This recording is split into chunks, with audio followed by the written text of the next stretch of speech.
Assalamualaikum warahmatullahi wabarakatuh. Nama saya Akbar Sekti Satrio, absen 3 dari 11 MIPA 4. Saya ingin mempresentasikan tentang perkembangan jalur transportasi dan perdagangan internasional di Indonesia. Pada era kerajaan, ketika kerajaan Sriwijaya berkuasa pada abad ke-16 hingga sebelum Masehi, kerajaan ini berhasil menguasai seluruh jalur perdagangan maritim di Asia Tenggara melalui Selat Malaka dan Selat Sunda. Disusul pada abad ke-13 hingga 16 Masehi, kerajaan Majapahit berhasil melakukan kegiatan ekspor rempah-rempah dengan pelabuhan tersibuk di daerah Bubat dan Langgu. Pada masa itu, mereka juga melakukan hubungan internasional. Pada era kolonialisme, negara barat saat itu memiliki armada niaga dan militer yang lebih kuat dan peralatan yang modern. Banyak kerajaan melemah karena dipaksa menjadi kekuatan imperium di pedalaman. Pada kolonialisme dan imperialisme Belanda pada tahun 1595 yang awalnya masuk hanya untuk berdagang. Selanjutnya pada tahun 1602 dibentuklah VOC yang akhirnya bisa menguasai jalur perdagangan dan sumber daya milik Indonesia. Pada era Orde Lama tahun 1945 sampai 1965. Pada masa Orde Lama terjadi penataan kembali jalur maritim. Upaya yang dilakukan untuk penataan kembali kondisi maritim Indonesia yaitu 1. Pembentukan Deklarasi Juanda 13 Desember 1957 yang berisikan hukum laut Indonesia dan pentingnya sektor ekonomi maritim. 2. Melakukan nasionalisasi perusahaan maritim Belanda.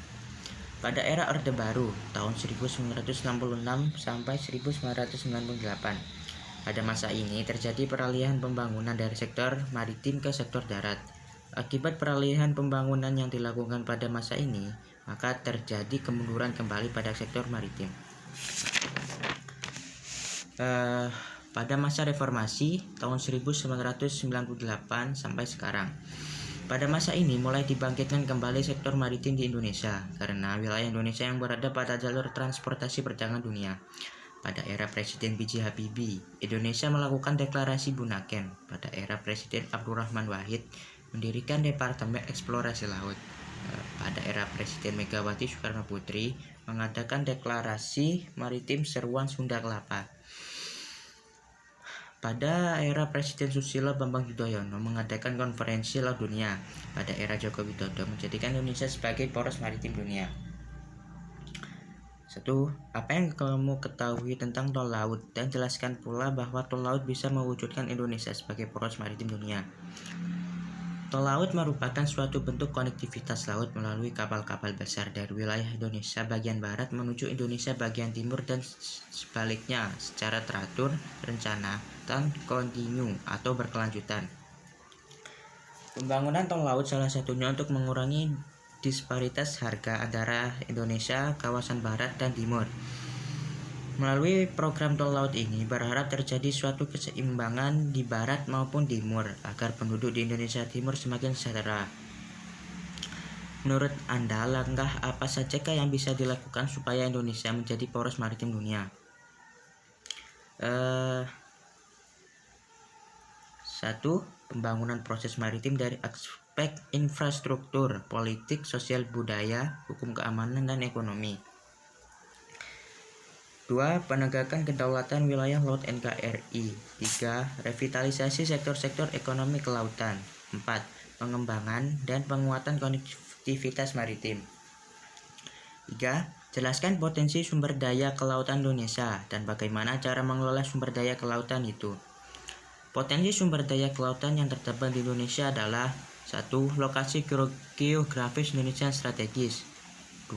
Iklim tropis. 3. Deposit mineral di dasar laut yang besar. Cara mengelola lokasi geografis Indonesia yang strategis. Posisi Indonesia sebagai poros maritim didukung oleh lokasi Indonesia yang strategis yaitu terletak di antara dua benua, yaitu benua Asia dan benua Australia, dan dua samudera yaitu Samudra Pasifik dan Hindia. Lokasi di antara dua samudera juga membuat Indonesia menjadi pertemuan arus. Arus laut ini membawa banyak mikroorganisme laut yang menjadi makanan ikan. Akibatnya, ikan beraneka jenis bisa ditemukan di Indonesia dan menjadi penopang kegiatan perikanan. Cara mengolah iklim tropis.